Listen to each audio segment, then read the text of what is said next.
we are. Here's Eric Garland. How are you, Eric? Hello, Zev. How's it going? Never a dull moment, sir. So let's move on to something not necessarily more fun, because it entails the democracy we live in and whether it will sustain itself into another election. But let's talk about just on a lighter note. Remember, I think we're setting the tone for the audience here. Yeah. That if you end up on Narrative Live with Zev and Eric, something's gone horribly wrong for you. Yeah, you might want to think about something else. You might want to think about your choices in your life. Your life choices. Yeah. But let's talk about... No, it's fine.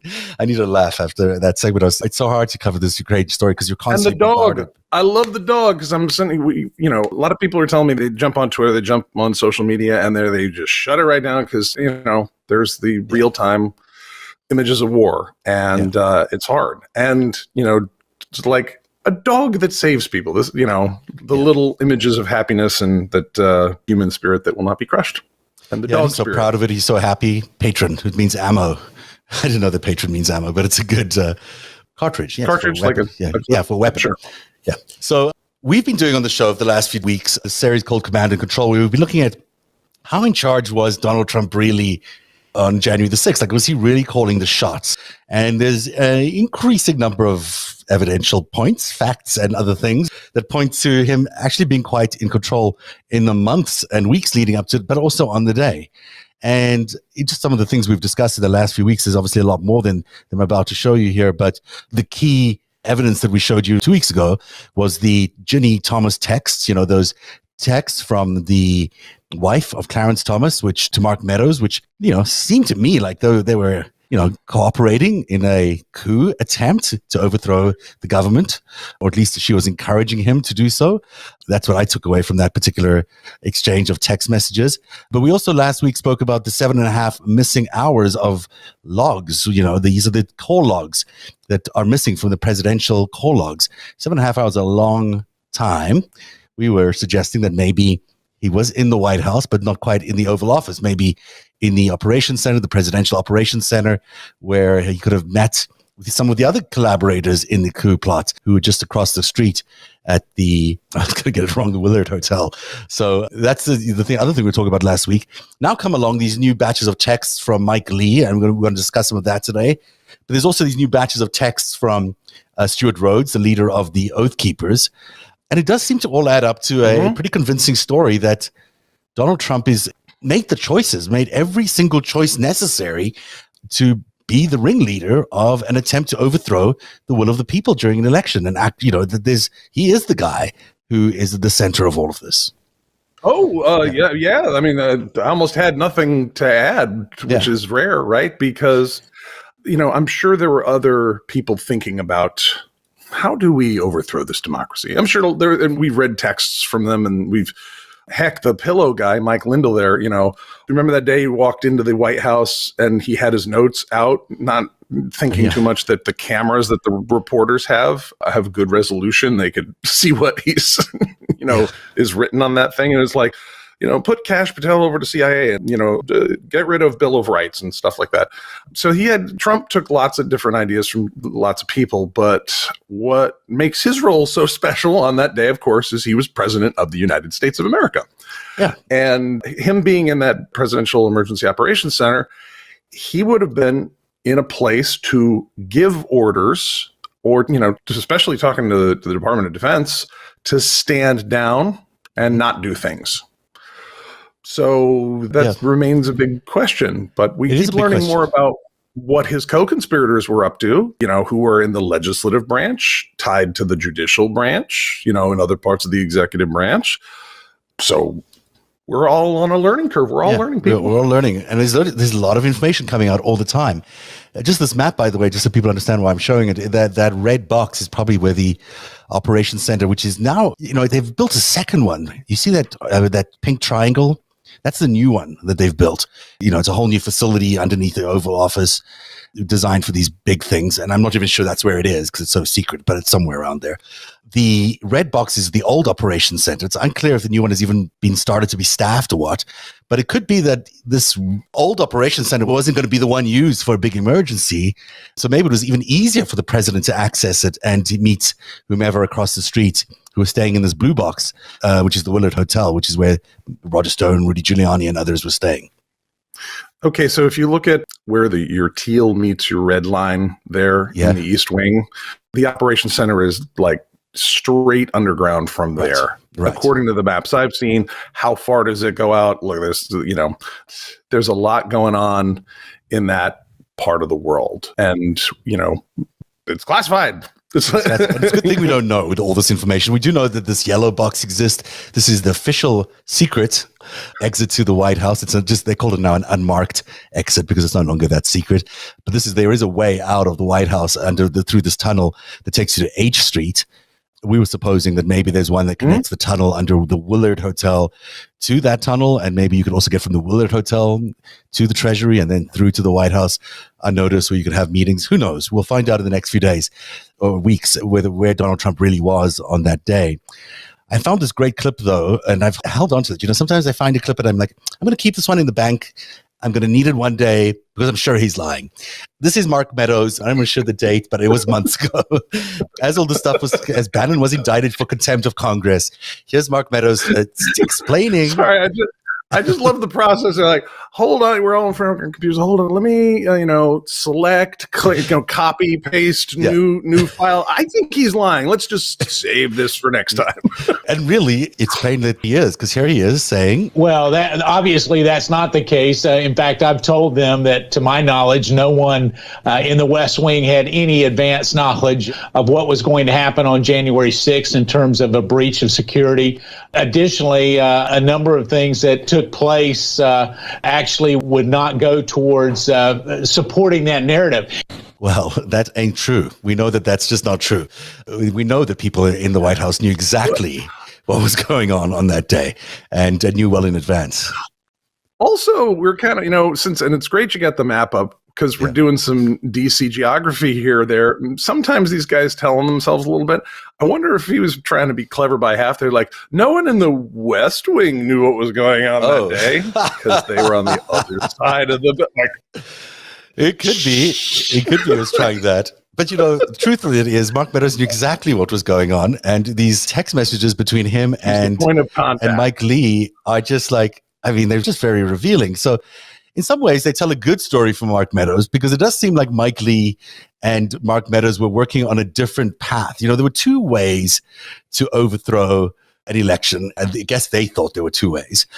There was one way, which was these false slate of electors that could be submitted by the different states. Now, there'd have to normally be really a second slate of electors, not like some imagined second slate, but nevertheless, the GOP and the Senator, Mr.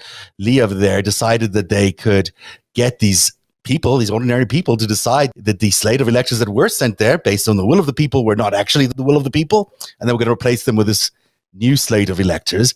And there is some constitutional ground. It's shaky, but it is constitutional ground where you could question an election based on, a second slate of electors are showing up. It's not a common thing. It's obviously never happened in American history, but it is worrying people because it might happen in the future. And this is why there's so much consternation about this attempt by the Republicans to make sure that any election that they don't win in the future will be contested on a state level, because this is their plan. Their plan is to reject any election they don't win going forward. And that's why this is quite serious. So Mike Lee was the one sort of promoting that theory. There must have been other people in Donald Trump's ear during that period of time suggesting that the vice president also could do that. The vice president also had a role in overturning the elections because he was handling the proceedings of counting the elections. This is also untrue. No one believes that. But somehow Donald Trump learned to believe that. Yeah, well, there is, I believe, some language, and is it the 12th Amendment? It's in the Constitution somewhere that says, and the vice president, I think this is the language, the vice president shall then, sanctify and put in the votes. And, the legal argument, that doesn't leave any room. And I believe Pat Cipollone and Mike Pence's general counsel and all the other attorneys, not all the other attorneys, I think Eastman, was an attorney who was like, no, we could do it this way. And the rest of them are like, are you insane? No one will. No. Yeah. But they're like, well, but what if we tried? Well, this is the thing. I mean, there were so many people, even before the elections, making such an attempt to try and overturn the elections because they knew he was going to lose, that these text messages are just quite revealing. Now, the first few are not really worthy of us going through in too much detail, but they are essentially Meadows and Mike Lee, discussing that they are planning to overthrow the election going forward. And then there's various ways of doing that. And at one point here, Mike Lee sends a note with a bunch of other people to Mark Meadows, which says, we, the undersigned, offer our unequivocal support for you to exhaust every legal and constitutional remedy at your disposal to restore Americans' faith in our elections. This fight is about much more than just this election. This fight is about the fundamental fairness and integrity of our election system. The nation is depending upon your continued resolve. Stay strong and keep fighting, Mr. President. Sincerely. And then it goes through a bunch of people here, which includes Lee and Congressman Mike Johnson and a bunch of other people. So this is them saying, hey, we back you here. Go for it, buddy. We'll support you.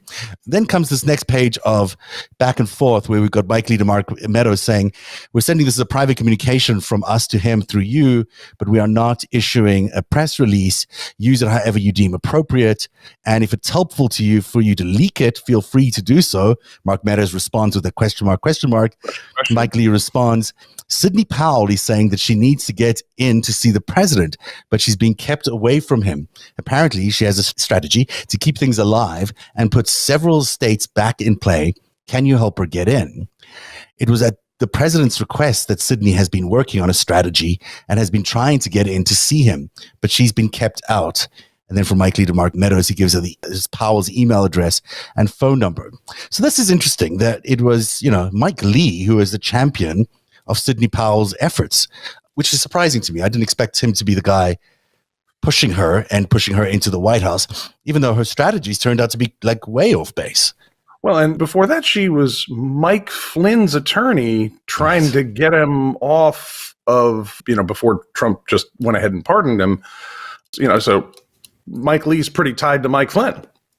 You'd think so. You'd think that there's some sort of connection there because it does seem like that whole crowd, they did get to see her. They did get to see the president, at least, on December 18th, if I recall correctly. Flynn and Powell, and who else was there? I may have even been some congressional leaders from state senates, or state congressional leaders, I should say, present there as well. I'm not sure who else was there. I know Meadows was there, but I don't know if Mike Lee was present at that meeting.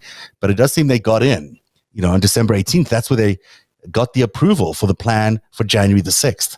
That's how we know that happened. So, it's interesting that they were coordinating this with Sidney as early as November. I mean, just think about how early that was. 4 days after the election, and they were just getting around to calling some states because things were slow. Yeah. And so much has happened. We kind of forget, like, COVID, was all over the place. Things were shut down, which made voting hard. So you had, mail-in ballots. And of course you had Louis DeJoy, who's, messed up the post office, which we covered on Narrative. So much. And so 4 days, that was 4 days after the election.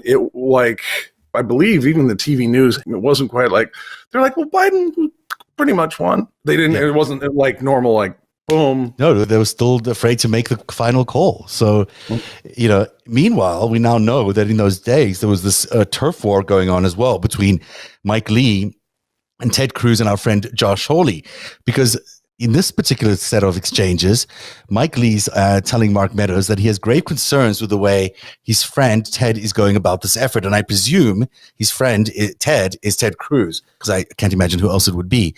He says this will not inure to the benefit of the president. Everything changes, of course, if the swing states submit competing slates of electors pursuant to the state law. But if not, this could help people like Ted and Josh Hawley, we think, to the detriment of DJT. So, in other words, it could have been, he's alleging here that these guys, Ted Cruz and Hawley's two fellow senators, were, doing things that might not be good for the then sitting president, Donald Trump, maybe working against his interests by setting him up to fail on January the 6th. Well, that's interesting too, because who knew? I bet you that the former president, Donald Trump, would not take kindly to knowing that Josh Hawley and Ted Cruz were stabbing him in the back with their plan, which is what Mike Lee seems to be insinuating here. Yeah, and it's weird because Senator Hawley and Senator Cruz both seemed very, very excited about the whole overthrow the democracy thing on that day. Yeah, so interesting that they may have been pushing an agenda that would have gotten Mr. Trump in trouble. This goes on to say, I don't think the president is grasping the distinction between what we can do and what he would like us to do, nor do I think he's grasping the distinction between what certain members are saying that sound like they could help him, but would really hurt him.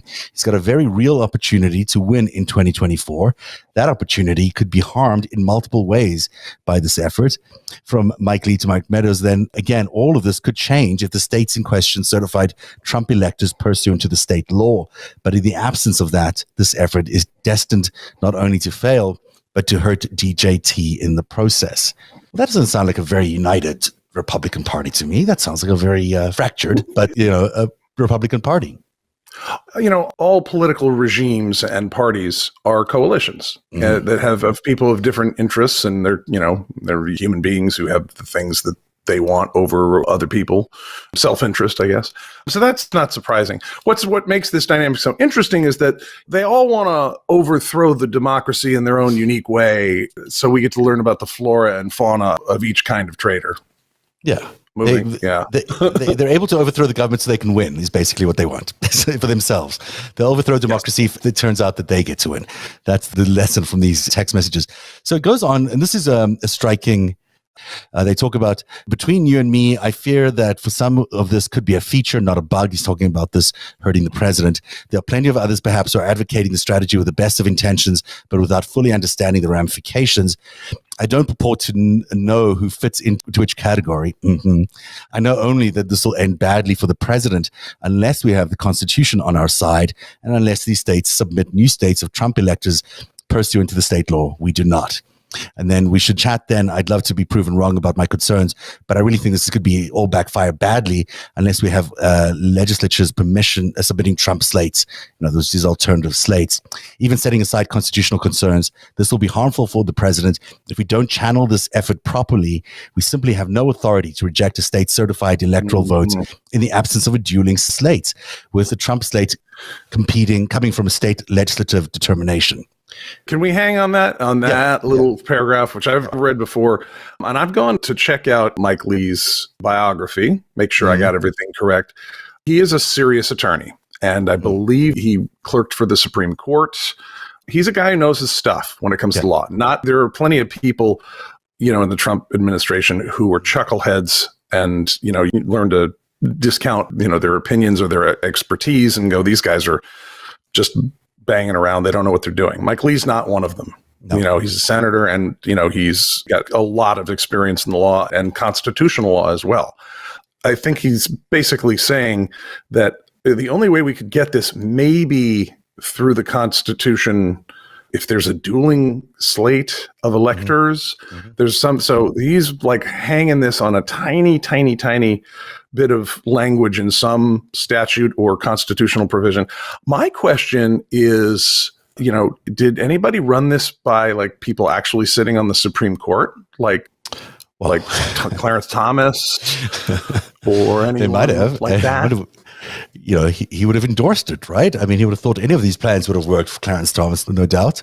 But they have a team of lawyers there for the president. They could have just asked them whether they thought this was legal. They had several people like Barr and Rosen and Cipollone and others who were like, no, none of this. Can't. I'm leaving. Goodbye. I don't want anything to do with this. It's totally illegal. I'm out of here. You guys are stupid for doing it. They had attorneys around who were like, this, no. Yeah. No. I'll risk my pension or whatever it is they get by just storming out of here right now because this is such a bad idea. But you guys go ahead. Knock your socks off. Then Meadows sends Trump an article from Breitbart, which says, President Trump was talking to state legislators about reviewing the evidence and decertifying unlawful election results. So Mike Lee's emboldened by this. He says to Mark Meadows, should I take this as a sign that he gets it? Mark Meadows says, well, not as good as it appears. How so, says Mike Lee. Well, he thinks the legislatures have the power, but that the VP has power too. Mike Lee says VP, but not the House and the Senate. Mark Meadows to Mike Lee, I'm not sure. So, well, that's just where you get to see the president was making a call. He had a choice between, am I going to leave it to the states and the House and whatever they want to do, or do I leave it to the vice president who he thinks, someone told him, I guess, had some power in doing this, which we now know didn't really matter because Pence was not going to do it anyhow. But also Pence doesn't have the power, and the vice president doesn't really have that power. So you can almost see that they've come up with the shittiest plan and the tiniest speck of language in some document that's, legal. Sorry to put that any better, but it's not like their plan's any better. So they're like, no. We get the alternate electors. Okay, so we'll call everybody in Arizona, Michigan, Wisconsin, Pennsylvania, and Georgia, and they'll form another group, a bunch of boy bands that are pro-Trump in nature, and see, because that would fit the definition of this under this statute, and then they'll come and do it. And somebody told Trump, or Mike Pence could just tell him, go screw. No, these aren't the electors. And so, because it was a bad election, a fake election, no. And then Trump could tweet that, and Mike will do it. And they're like, that's I'm going to force Mike to do it. Mike's such a. You can see how that ceremonial happened. Role. No, we have to do the boy band idea. It's because the ceremonial role. These are all terrible ideas. These are all bad ideas, and they were correct. This is going to add badly for the president. Correct. And and since Pence was not such a pushover, I mean, they thought they were just going to bully him into doing this. I'm not going to be your friend, Mike, whatever he said to him at those hours before. Like, that's a real threat. And Mike Pence was not that big a pushover, and of course, the threat to his life, didn't help very much. But what happened to the idea of just governing and winning an election based on the fact that you actually have good policies and that people actually like you? You and I are copacetic on this. We're both, we like representative democracy, the Renaissance, the Enlightenment, democracy, all that stuff. Yeah. And then there's some people who all have an alternate. Yeah, but what if we didn't? What if we always won and then we shoot you if you think otherwise? It seems like it's a toss-up between these two systems. I'm stuck with my team jersey, Yeah, I mean, it seems like a better way to go. I just feel like if we just if we could just go back to the way things were, where we just did things based on policy, we wouldn't have to deal with this every few years, which is going to be what we do now for the next few years. That every time this corrupt party gets into power, they're going to be claiming that they can be thrown out of power, which is, just it's not sustainable. I'm sure they realize that it's not sustainable, and surely they realize something needs to be done. I'm just not sure it's being done. And this was the article in the New York Times today, which also is raising a lot of concern around, what happens if next time, Trump is elected, if he is elected, if anyone from that party is elected, and they just refuse to certify a loss by him, that is it. That's game over. It's the end of the Constitution. It's the end of America. I kind of feel like, that they did so much, social media, profiling and kind of psyop to push authoritarianism as this good option. And it's like they got a bunch, they really pressed on people's daddy issues and make people afraid. And then, but then you're going to have this like father figure of the country who's going to take over. Right. And that was very specifically done. And I feel like, maybe we should have like a narrative, like 2-hour special on like, okay, what is it actually like in countries that have authoritarian dictatorships? Like, what's it like? Like, welcome to sunny North Korea. And here's what people's vacations are like. Here's what people's jobs are like. Take a look at Cuba. Those countries that not fun places to be. The ones with the liberal democracies we learned in the 20th century, the ones with the democracies, there's better jobs, better food, go on nicer vacations, and like the autocracies, you end up dying in a coal mine. And, no one will ever tell that story to the world. You'll just disappear because they have no freedom of the press and they don't like to discuss those things.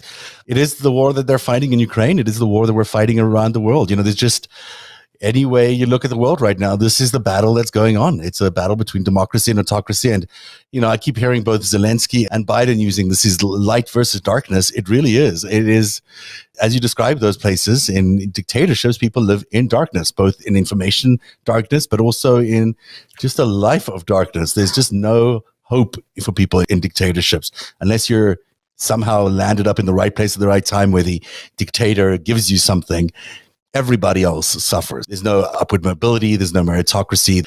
There's nothing.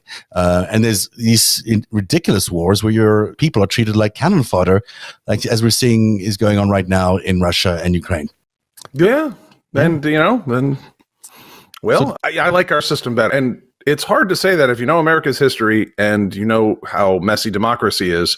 It's hard to say anything, truly good or enthusiastic. A lot of it sucks, but not compared to these alternatives. The democracy can be messy, but it can also achieve incredible things. And I think it does time and time and time again. So. And here's what I would want to sell to the people who might be in favor of Trump, in favor of that judge. Here's the thing. You really don't like what that judge did. There's things that I, don't like about someone. I don't want her to be shot to death for doing something I didn't like or believing something that I didn't believe. I want to go to the ballot box and go, gosh darn it, or I'm going to run for something, or I'm going to write an article. On our team, we can disagree with you, and we're not going to have you shot because we impose a curfew after dark because we don't like how the election came out. And these other guys, they're going to have a shot. Yeah. So I think that's what it comes down to. I think you're 100% right. You know what? We're just getting started on our command and control series because there is so much more in this investigation that each little piece of evidence just says, well, it looks like Trump was involved in this piece of the decision-making process and in that piece of the decision-making process. And maybe in every piece of the decision-making process, that it is going to be very hard, I think, for this commission to not conclude that Donald Trump was in command and control of January the 6th and the insurrection. And who knows what happens at that point for the DOJ and others. But, that'll be, I'm pretty sure that's where we're heading come public hearings at the end of May and June. Well, Jamie Raskin came out and said there are more crimes that we haven't discussed yet that we will. Yeah. So this is a prelude to that. And we'll keep doing that on Narrative. We'll be back tomorrow because we could have an interesting interview tomorrow. But we'll talk about that if it happens when it happens tomorrow. That's the show for tonight. Good night, Eric. Narrative is made possible by viewers like you. Join today and support truly independent journalism at patreon.com/narrative. That's patreon.com/narrative.